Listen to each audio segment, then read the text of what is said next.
और बड़ी खबर आपको बता दें, नेपाल में भूकंप से भारी तबाही की आशंका जताई जा रही है। भूकंप प्रभावित इलाकों में सेना को भेजा गया है।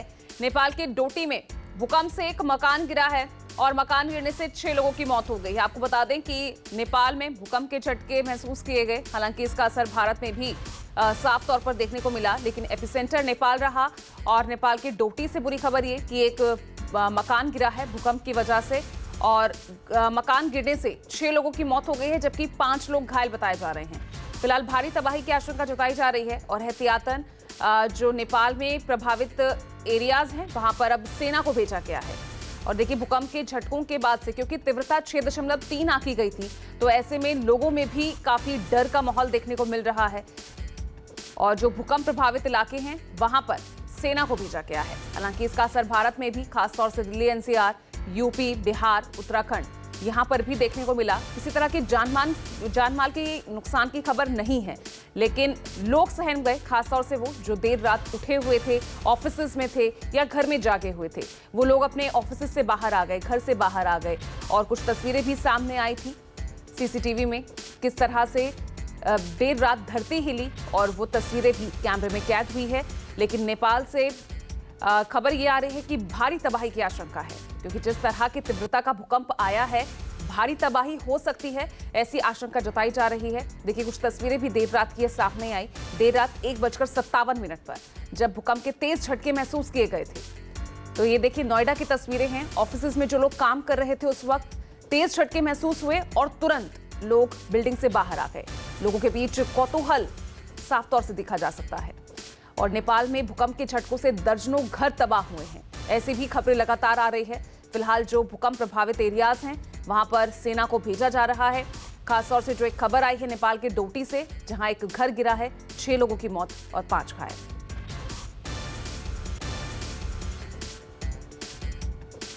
और दिव्या अग्रवाल मेरी सहयोगी मेरे साथ जुड़ रहे हैं ज्यादा जानकारी के साथ। दिव्या, एक बार पूरी तरह से मैं आपसे जानना चाहूंगी, किस वक्त ये महसूस किए गए भूकंप के झटके, एपिसेंटर क्या रहा और कितनी तबाही इससे हो सकती है, क्योंकि 6.3 की तीव्रता से भूकंप आया है। दिव्या, बड़े स्केल पर ये भूकंप है। 6.3 भूकंप की एक बड़ी तीव्रता मानी जाती है। और चूंकि नेपाल एपिसेंटर रहा है, तो दिल्ली एनसीआर इस लिहाज से सेफ रहा। हालांकि दिल्ली एनसीआर सिस्मिक जोन 4 में आता है, जो कि काफी संवेदनशील माना जाता है। यानी कि अगर जो भूकंप की तीव्रता रही है, उस लिहाज से अगर दिल्ली एनसीआर में तबाही होती, तो हम और आप उस मंजर को सोच नहीं सकते, बयां नहीं कर सकते जिस तरीके से तबाही होती। क्योंकि यहाँ पे जिस तरीके से जो बिल्डिंग्स हैं या फिर जिस तरीके के यहाँ पर निर्माण है या कंस्ट्रक्शंस हैं, वो इस लिहाज से कि अगर तबाही होती है तो बहुत ज्यादा आप वहाँ पे मदद भी नहीं पहुंचा सकते। लेकिन नेपाल की अगर बात करें तो वहाँ पर बहुत बड़ी संख्या में तबाही हुई है। कई ऐसे जिले हैं जहां पर मकान गिरे हैं, बड़ी संख्या में लोगों की मौत हुई है। यानी कि इस लिहाज से नेपाल चूंकि एपिसेंटर रहा, इस वजह से वहां पर बड़ी तबाही की खबर आ रही है। एक धोती जिला बताया जा रहा है जहां पर कई मकान गिरे हैं और वहां पर लोगों की मौत की भी खबरें सामने आ रही हैं और आर्मी तक डिप्लॉय करनी पड़ी है। इस बात से हम अंदाजा लगा सकते हैं कि कितनी बड़ी क्षति जो है वो नेपाल में हुई है। हालांकि दिल्ली एनसीआर में वो खबरें अभी सामने नहीं आई हैं कि यहाँ पर कोई जानमाल का नुकसान हुआ है। लेकिन चूंकि सिस्मिक जोन 4 में दिल्ली एनसीआर आता है, बेहद संवेदनशील। और सबसे बड़ी बात, 80% जो बिल्डिंग्स हैं दिल्ली एनसीआर की, वो हाई रिस्क में है। ये ऑलरेडी एक्सपर्ट्स कह चुके हैं। और अगर 6.3 की जो तीव्रता थी, देखिए, अगर ये रात का समय नहीं होता, ये शुक्र है कि रात का समय था, सब अपने अपने घरों में थे। लेकिन अगर सोचिए ये रात का समय नहीं होता और अगर तबाही होती, तो दिल्ली एनसीआर में जो मंजर होता वो हम सोच भी नहीं सकते। क्योंकि यहाँ पर लगातार एक्सपर्ट्स ये कहते रहे हैं कि बिल्डिंग जो है वो भूकंप विरोधी नहीं है। जब हम बिल्डिंग्स को बनाते हैं तो हम इस बात का ध्यान बिल्कुल नहीं रखते, हम उन्हें सजाने संवारने में ज्यादा रहते हैं, लेकिन इस बात का ध्यान नहीं रखते कि उसे भूकंप निरोधी भी होना चाहिए। कई बार इस पर बहस भी हुई है, कई बार ये पूरा मामला हाईकोर्ट में तक गया है। 2015 का मैं जिक्र करूंगी यहाँ पर, जब नेपाल ही एपिसेंटर था और वहां पर तबाही हुई थी, भारी तबाही हुई थी, तब ये पूरा मामला हाईकोर्ट में गया था और हाईकोर्ट की तरफ से भी ये कहा गया था कि अब जो मानक हैं वो तय करने बहुत जरूरी है कि भूकंप को लेकर जरूरी मानक क्या है। लेकिन उसके बाद जैसे ही समय आगे बढ़ता है, जो सरकारें हैं, जो प्रशासन है, जो तंत्र है, वो फिर से इस बात को भूल जाता है और कहा जाए कि एक बड़ी लापरवाही बरतता है। लेकिन ये सोचना बेहद जरूरी है कि भूकंप नेचुरल कैलामिटी है जिसका आप अंदाजा नहीं लगा सकते कि वो कितनी तीव्रता में आएगा, वो कब आएगा। इसलिए उसके लिए प्रिपेयर रहना बहुत जरूरी है। अगर हम आज से भी ये सोच लेंगे कि हम इसके लिए तमाम एहतियात बरतें, तमाम इसके लिए प्रयास करें, तो शायद अगर हम आज से भी सोचें तो इस और बढ़ सकते हैं। क्योंकि देखिए, दिल्ली एनसीआर की अगर मैं आपको इंफ्रास्ट्रक्चर की बताऊं, किस तरह की संकरी गलियां हैं वहां पर, अगर इस तरह की तबाही होती है, ये मंजर जो हम नेपाल में देख रहे हैं, बड़ी संख्या में वहां पे न सिर्फ दरारें पड़ी हैं बल्कि पूरे के पूरे जो घर हैं वो ढह गए हैं। बड़ी संख्या में लोगों की मरने की खबर सामने आ रही है। बताया जा रहा है हजारों की संख्या में लोग घायल हैं। आर्मी को डिप्लॉय किया गया है। यानी सोचिए क्या इस वक्त मंजर होगा, क्या आलम होगा वहां पर। लेकिन अगर ऐसा ही मंजर दिल्ली एनसीआर में होता तो हम यहाँ तो आप रेस्क्यू भी नहीं करा सकते। इस तरह का इंफ्रास्ट्रक्चर और बिल्डिंग्स का कंस्ट्रक्शन है, इतनी संकरी गलियां हैं कि वहां पर आपकी कोई मदद नहीं पहुंच सकती। और जब आप मदद नहीं पहुंचा पाएंगे तो आप लोगों को नहीं बचा पाएंगे। तो ये एक बड़ी खबर है कि जिस तरीके से जो बड़ी तीव्रता में भूकंप है, और सबसे बड़ी बात कि हमने लगातार ये देखा है कि जब भूकंप आता है तो एक के बाद एक लगातार आता है, बैक टू बैक आता है। यानी कि अगर देर रात भूकंप आया है और उसकी तीव्रता इतनी है तो हो सकता है कि आने वाले 3-4 दिनों में भी भूकंप के झटके महसूस किए जाए। तो इस लिहाज से भी लोगों को बेहद चौकन्ना रहने की जरूरत है। बिल्कुल। और दिव्या, ये भी खबर आ रही है कि पहला जो भूकंप था वो 1:57 पे तो आई, उसके बाद 3 बजे के आसपास फिर से वहां भूकंप के झटके महसूस किए गए। और शायद यही वजह है पूजा की, जब एक के बाद एक झटके महसूस किए गए तो वहां पर जो तबाही का मंजर है वो बहुत ज्यादा रहा।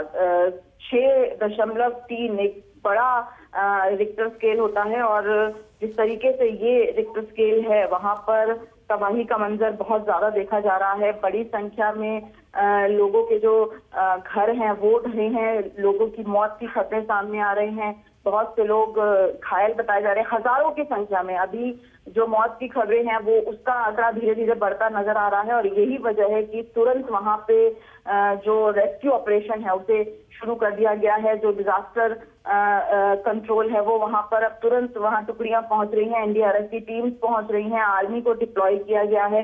यानी कि अब इस और कोशिश की जा रही है कि ज्यादा से ज्यादा लोगों को बचाया जा सके और जो जान माल का खतरा हुआ है उसे कितना मिनिमाइज किया जा सके। लेकिन सबसे बड़ा सवाल यहाँ पे न्यूज़ 24 यही खड़ा कर रहा है कि जब भूकंप की तीव्रता इतनी आती है तब हम इस और सोचते हैं कि शायद अब आने वाले समय में ऐसा ना हो।